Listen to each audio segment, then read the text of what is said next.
తెలంగాణ కోసం ఆనాడు తెలంగాణ విద్యార్థులుగా మేమంతా కూడా ఉద్యమంలో పనిచేసినాం. ఆనాడు చాలా దెబ్బలు, చాలా అక్రమ కేసులు, జైలు నిర్బంధాలు వీటన్నిటిని కూడా భరించి మా తెలంగాణ మాకొస్తే మా బతుకులు బాగుంటాయి, మా ప్రజానికం బాగుపడతారు, 4 ప్రాజెక్టులు కట్టుకుంటాం, సంక్షేమం చేసుకుంటాం, తెలంగాణ రాష్ట్రాన్ని అభివృద్ధి చేసుకుంటాం, అన్నిటికన్నా ముఖ్యంగా స్వయం పాలనలో మొదటి శ్రేణి పౌరులుగా తెలంగాణ ప్రజానికం ఆత్మగౌరవంతో బతుకుతామని చెప్పి ఆనాడు ఉద్యమంలో మేమంతా కూడా పాల్గొన్నాం. కానీ రాష్ట్రం ఏర్పడిన తర్వాత 10 సంవత్సరాల కేసీఆర్ గారి పాలనలో తెలంగాణలో అభివృద్ధి కానీ సంక్షేమం కానీ బ్రహ్మాండంగా జరిగి తెలంగాణ రాష్ట్రం యొక్క ప్రయోజనాలు అద్భుతంగా కాపాడబడి ఒక మంచి పురోగతి దిశగా తెలంగాణ రాష్ట్రం ముందుకెళ్ళింది. కానీ ఈ కాంగ్రెస్ ప్రభుత్వం వచ్చిన ఈ 20 నెలల పాలనలో అన్ని రంగాల్లో తెలంగాణ ప్రగతి కుంటుపడ్డది, తెలంగాణ సంక్షేమం ఆగిపోయింది, తెలంగాణలో అభివృద్ధి ఆగమాగమైపోయింది. మళ్ళీ వెనకటి రోజులు తెలంగాణలో ఇవాళ కనబడుతూ ఉన్నాయి. పాలమూరు వలసలు కానీ, ఉత్తర తెలంగాణలో బొంబాయి దుబాయ్ వలసలు కానీ, మళ్ళా తెలంగాణలో రైతుల ఆత్మహత్యలు కానీ, మళ్ళా తెలంగాణలో నిరుద్యోగుల ఆర్తనాదాలు కానీ, ఒకనాటి ఇందిరమ్మ ఎమర్జెన్సీ రోజులు మళ్ళీ తెలంగాణలో ఇవాళ ఈ 20 నెలల కాంగ్రెస్ పార్టీ పాలనలో కనబడుతూ ఉన్నాయి. సో దాంట్లో భాగంగానే ఇక్కడ ముఖ్యమంత్రిగా ఉన్నటువంటి రేవంత్ రెడ్డి గతంలో చంద్రబాబు నాయుడు కింద తెలుగుదేశం పార్టీలో పనిచేసిన వ్యక్తి, తెలంగాణ ఉద్యమంలో ఎన్నడూ కూడా లేనటువంటి వ్యక్తి. కాలం కలిసి వచ్చి ఆయన కాంగ్రెస్ పార్టీలో చేరి మొన్న అవకాశం వచ్చి ముఖ్యమంత్రి అయిండు. కానీ ఆయన ముఖ్యమంత్రి తెలంగాణకు అయిన తర్వాత ఆయన తెలంగాణ ముఖ్యమంత్రి అనే సోయి మర్చిపోయి ఢిల్లీకి ఊడిగం చేసుకుంటూ పక్క రాష్ట్ర ముఖ్యమంత్రి చంద్రబాబు నాయుడు ఏది చెప్తే అది చేసుకుంటూ మళ్ళీ తన గురువుకు దక్షిణను చెల్లించేటటువంటి విధంగా తెలంగాణ ప్రయోజనాలన్నీ కూడా తాకట్టు పెడుతుండు. దాంట్లో తెలంగాణ అభివృద్ధి ఆగమైంది, తెలంగాణ నీటి ప్రయోజనాలు దెబ్బతింటున్నాయి, తెలంగాణలో శాంతి భద్రతలు కుంటుపడ్డాయి, తెలంగాణలో సంక్షేమం అసలు దాన్ని ఊసేలేదు. వాళ్ళు ఇచ్చిన 420 హామీలు 6 గ్యారంటీలు అవి అటకెక్కేసినాయి. రోజుకొక డైవర్షన్ స్కీమ్తో తెలంగాణ ప్రజల్ని, తెలంగాణ సమాజాన్ని డైవర్ట్ చేసుకుంటూ తన రాజకీయ పబ్బం గడుపుకుంటూ ఢిల్లీకి అదేవిధంగా ఆంధ్రప్రదేశ్కు ఇవాళ ఊడిగం చేస్తూ ఉన్నాడు ముఖ్యమంత్రి రేవంత్ రెడ్డి. మేము ఈ మాట ఏదో అక్కస్తోనో ఆయన ముఖ్యమంత్రి అయింది కాబట్టి ఆయన తిట్టాలనో, మేము ప్రధాన ప్రతిపక్షం కాబట్టి పాలక పక్షాన్ని ప్రశ్నించాలనో మేము మాట్లాడతలే. సహేతుకమైనటువంటి ఆధారాలతోని ఈ 20 నెలల కాంగ్రెస్ పార్టీ పాలన చూసే మేము మాట్లాడుతున్నాం. దానికి ప్రస్తుతం జరుగుతున్నటువంటిది ఈ బనకచెర్లకు సంబంధించి గోదావరి జలాలను తరలించే కుట్ర చాలా దుర్మార్గమైంది.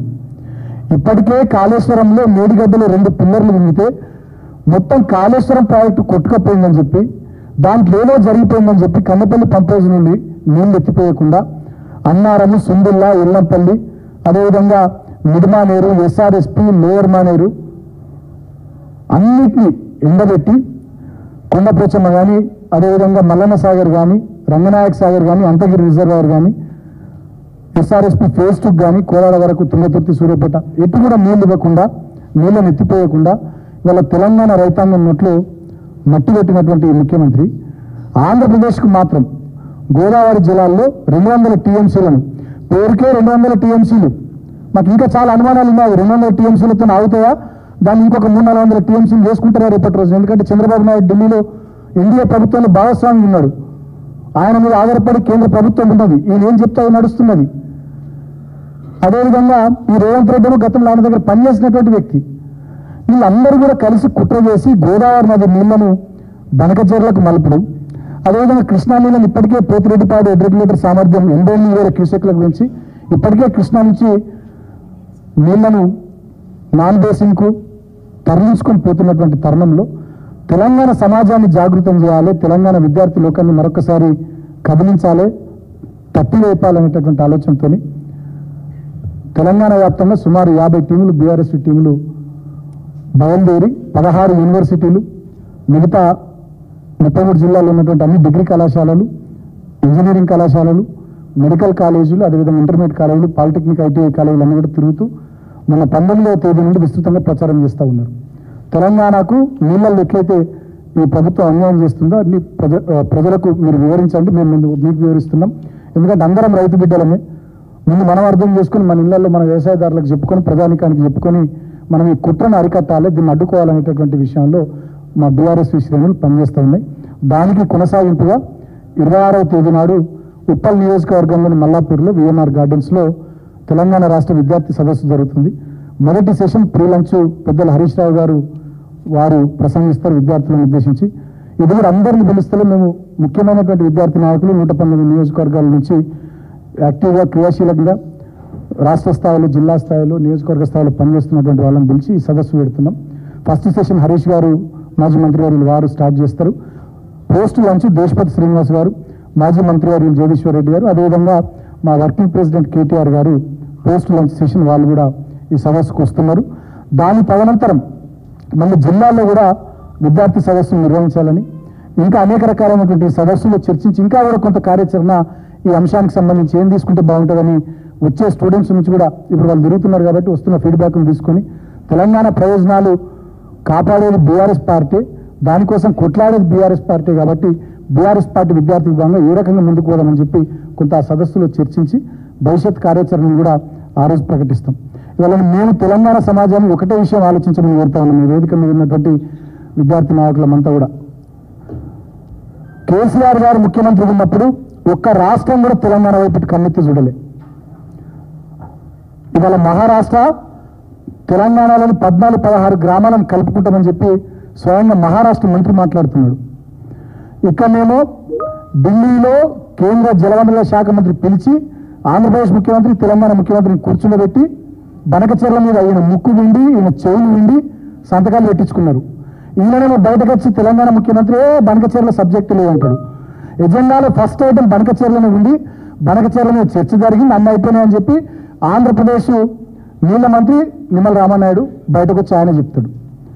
అంటే కేసీఆర్ గారు ఉన్నప్పుడు ఇటువైపు కన్నెత్తి కూడా చూడని సందర్భాలు ఉండే.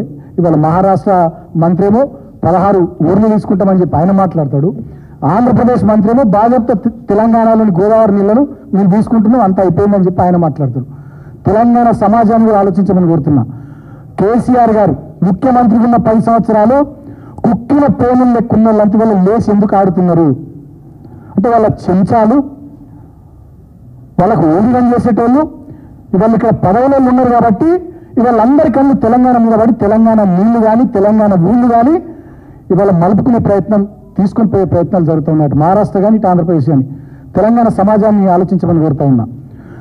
పులిని ఓడగొట్టుకొని మనం ఇంట్లో వండబెట్టుకుంటే నక్కను గెలిపించి ఇవాళ ముఖ్యమంత్రి కుర్చీలో కూర్చుండే పెడితే ఈ నక్క జిత్తుల వ్యవహారాలు ఏ రకంగా ఆయన చేస్తూ ఉన్నాడో తెలంగాణ సమాజాన్ని ఆలోచించమని కోరుతా ఉన్నాం. మేము బాగా అనిపిస్తుంది ఎట్లుండే తెలంగాణ ఈ 20 నెలల్లో ఎట్లయిపోయింది, ఏమైతా ఉందని చెప్పి బాధ అనిపిస్తూ ఉంది. మేము మాట్లాడతాం, ఆవేదనతో మాట్లాడుతూ ఉన్నాం. డెఫినెట్గా రాబోయే 3 సంవత్సరాలు మళ్ళీ ప్రధాన ప్రతిపక్షంగా బీఆర్ఎస్ పార్టీ రాజులేని పోరాటం మేము చేస్తాం.